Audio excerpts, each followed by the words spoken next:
Egg ఫ్రైకి కావాల్సింది 4 onions తీసుకోండి. ఇలా ముక్కలుగా కట్ చేసుకొని ప్లీజ్ సబ్స్క్రైబ్ మై ఛానల్.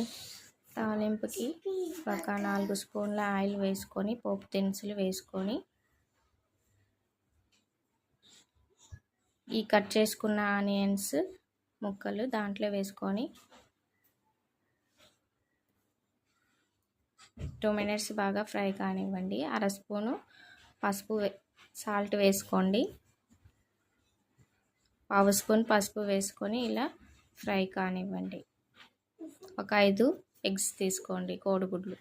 ఇలా పగలు కొట్టుకొని దాన్ని ఆనియన్స్లోకి వేసుకొని కలుపుకోవాలి. ఇలాగా దాన్ని ఒక 2 మినిట్స్ బాగా ఫ్రై అయ్యాక 2 స్పూన్ల కారం వేసుకోండి.